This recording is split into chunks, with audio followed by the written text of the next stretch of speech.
online anesthesia video of this week. You can also participate in this program if you are interested. Just record your video presentation on Zoom platform and send to us in onlineanesthesia@gmail.com. For further rules and regulations, please visit our FB page online anesthesia. Let us watch this week's video.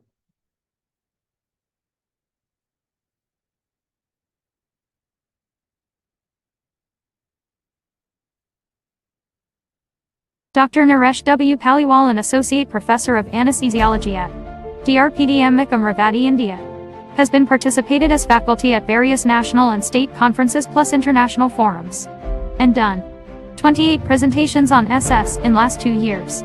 His publications on segmental spinal versus general anesthesia in patients undergoing laparoscopic cholecystectomy, a comparative study, International Journal of Anesthesiology, June 2020. Segmental spinal, is it possible? Review article, Indian Journal of Anesthesia and Analgesia. Conducted 2 live workshops on SS in 2022. Publications and presentations on DexKit. Best Paper Award for DexKit in Ludwig's angina. There is a changing scenario about segmental spinal. Some 8 to 10 years back, when I started presenting this topic, the title used to be Segmental Spinal, is it possible? But with positive feedback, still last 2 years, I changed it to Segmental Spinal, magical reality. But now being used successfully in every corner of the country and abroad, the segmental spinal has become the most trending regional anesthetic technique. Now, what is different? The term is often used synonymously with thoracic spinal. Blocking of the required dermatomes, essential for the proposed surgical procedure with very low effective local anesthetic drugs. In short, giving spinal near the targeted nerve roots with a low volume of drugs. Some factors that make it feasible: natural thoracic kyphosis, T765, amount of CSF at thoracic levels is less, thoracic nerve roots light and thin, favoring its efficient blockade. In thoracic segments, the spinal cord is positioned anteriorly, leaving a significant space between the posterior and the spinal cord. There is no significant difference in the onset time for isobaric and hyperbaric drugs. Few important questions are asked whenever we talk about segmental spinal. Can there be neurological injury? Can there be ventilatory impairment? Can there be bradycardia and hypotension? The major concern is damage to the spinal cord. On MR imaging, the space between posterior dura and the spinal cord is measured, and the spinal cord lies more anteriorly in thoracic region, while the cord and cauda inguina touches the posterior dura at the lumbar levels. The distance is widest at the mid-thoracic level in all positions.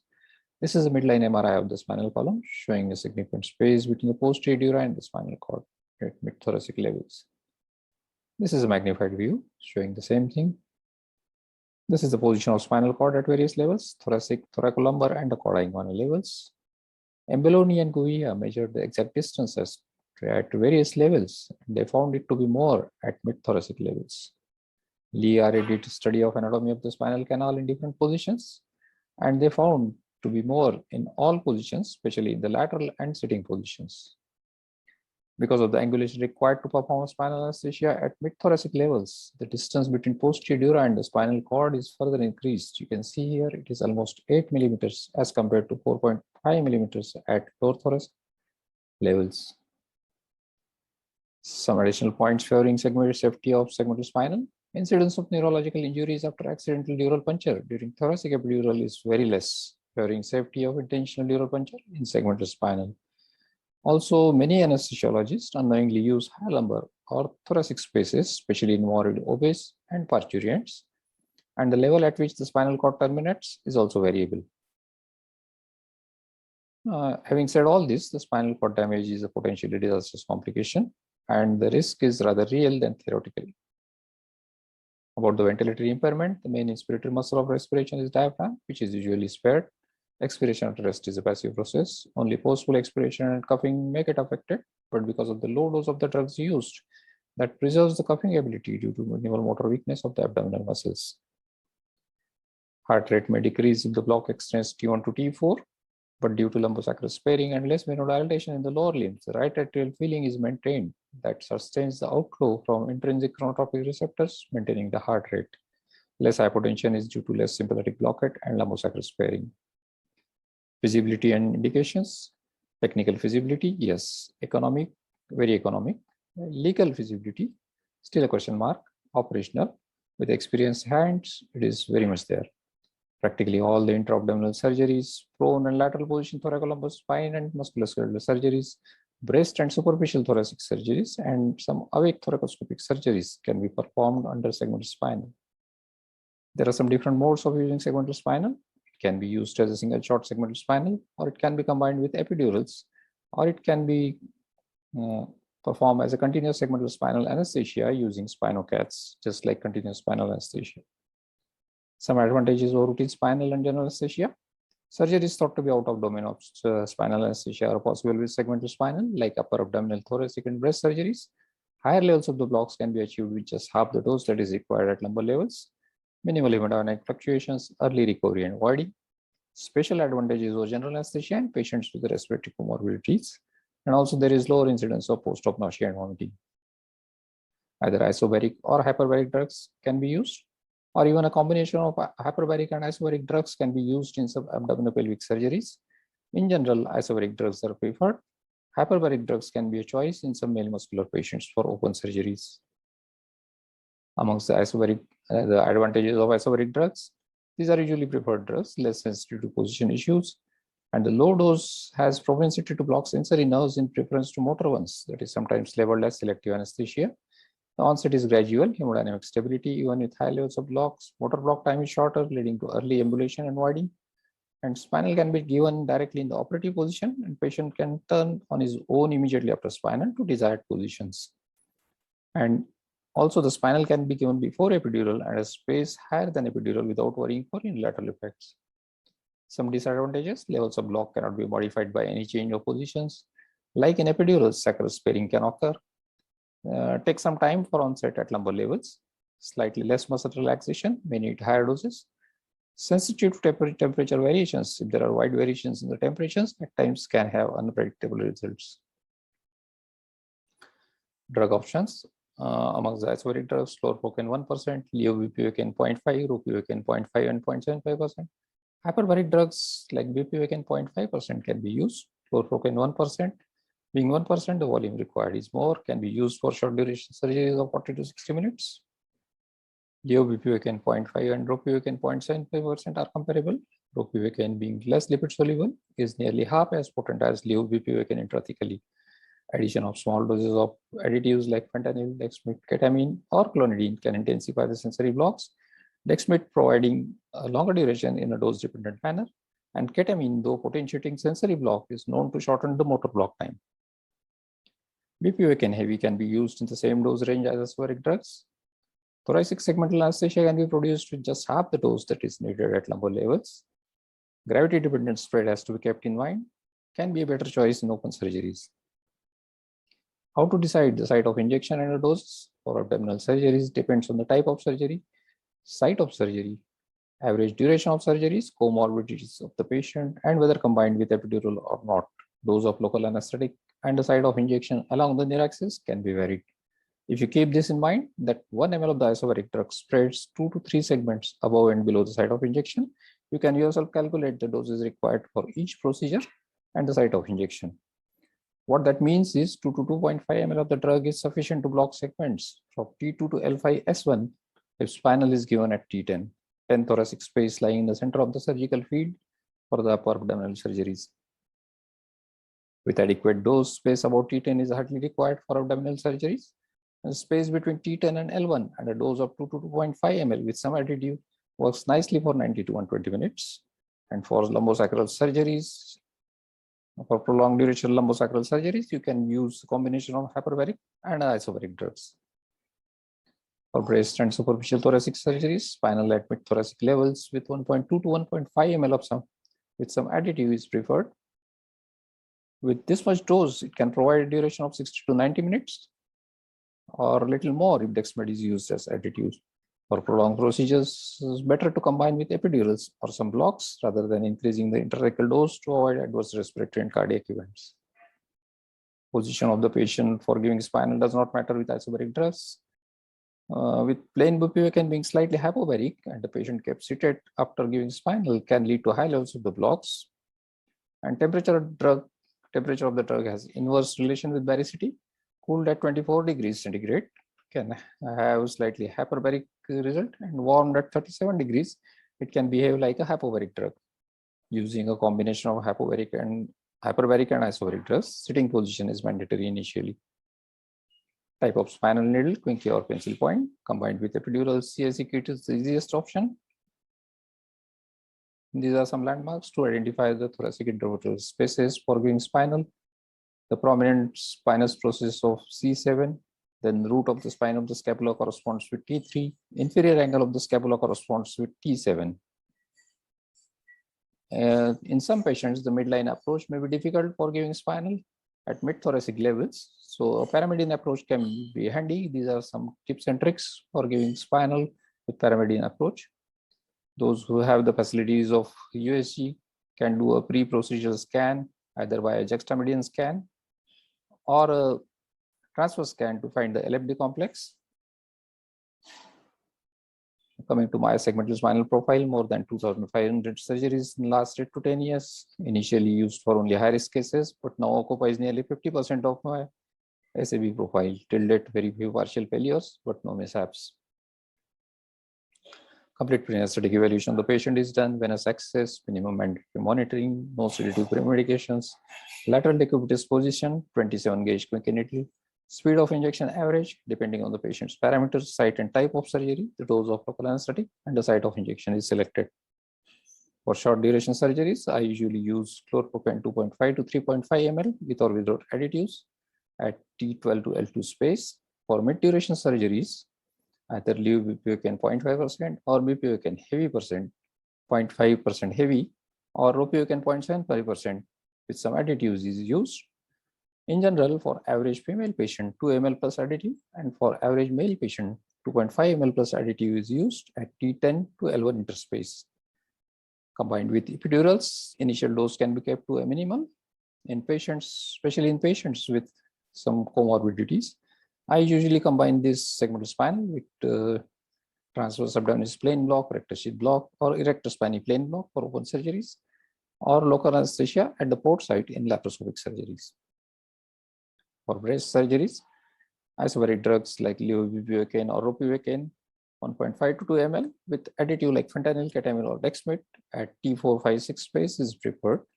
And I generally combine it with epidural or PEC1, PEC2 block or serratus anterior plain block or erector spinae plain block for post-op analgesia. Two drug technique is used for surgeries like TLH, PCNL, colorectal surgeries involving the pelvic manipulations for a longer duration of time. The spinal is given in sitting position with 0.5 to 1 ml of hyperbaric bupivacaine followed by 1.5 to 2 ml of isobaric drugs in different syringes. The patients are usually turned supine immediately after the spinal or kept in the same position for lateral position surgeries. Sensory block tested by pinprick sets in 3 to 4 minutes. Some hemodynamic fluctuations in initial 10 minutes, but those are usually minimal and gradual. No respiratory embarrassment is seen even with high thoracic or cervical root involvements. Sorry.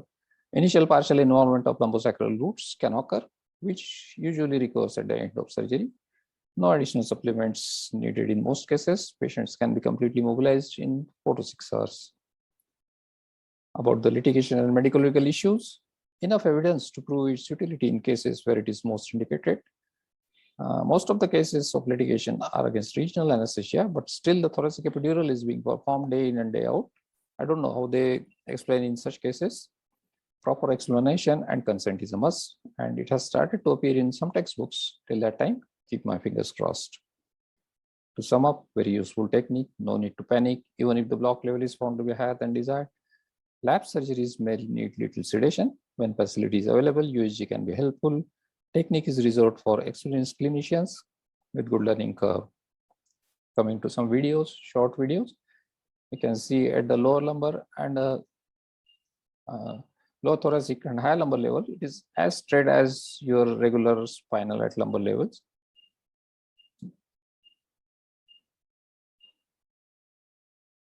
This is a morbid obese patient for hysteroscopic removal of the polyp. Spinal was given in the sitting position. This is the same patient after 1 hour and after 3.5 hours. This is MRM being done. You can see how comfortable the patient is, even with such high levels of block. The patient is being done under combined spinal and epidural. She had no sensation at C7, C8 levels, but the grip strength was good, indicating only the sensory block. This is MRM being done. When you are not given epidural for post-op analgesia, you can ask the surgeon to give PEC1, PEC2 block under vision at the end of surgery. This is PEC1, PEC2 block being given by surgeon. This is laparoscopic ruptured ectopic. You see the patient moving her legs during the operation and the patient shifting herself from table to stretcher. These two patients being interviewed, one at the end of surgery, laparoscopic appendicectomy, and the second during operation.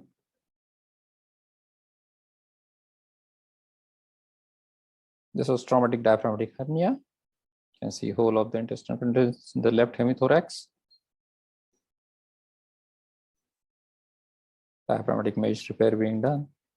Same patient at the end of surgery. Next day, X-ray of the same patient. This was a very huge ventral hernia with lot of adhesions. Patient having multiple comorbidities. The patient at the end of surgery. This is again a obstructed umbilical hernia. You can see his respiration. It was done under combined spinal and epidural. Large transverse incision. This is usually how I monitor ETCO2 in patients. This is a simple laparoscopic appendicectomy going on. The patient shifting herself at the end of surgery. This is laparoscopic cholecystectomy.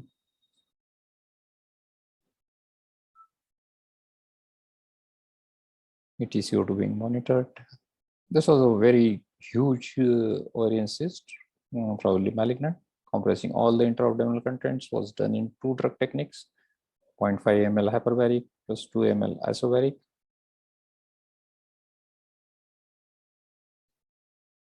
The operation being done. You can see her vitals during the cyst had to be ruptured because it was such a huge cyst. Her cystectomy, omentectomy, mastectomy was done. This is a PCNL patient under segmental spinal. This is again a ruptured ectopic.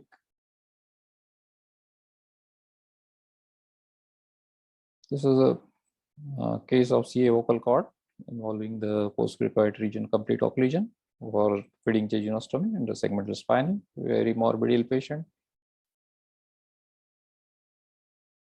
This was a patient for laparoscopic hysterectomy at atlantoaxial dislocation with bacillary invagination. Fixation was done and she was having some limited mouth opening plus some tingling sensation in the upper extremities. The patient was very much worried about her neck movements and she was convinced for segmental spinal and was done successfully. This is again a two drug technique, laparoscopic hysterectomies. This was a colorectal anastomosis which was done 5 days back. There was a leak in the anastomosis and the patient presented bilateral pneumonia and effusion was taken after 5 days. Very toxic patient.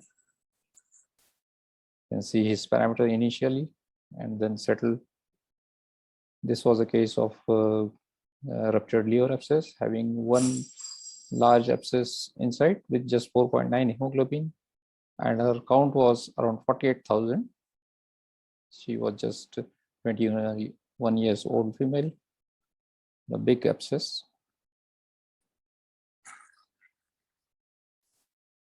This was a sigmoid volvulus which was done in segmental spinal. These are my publications.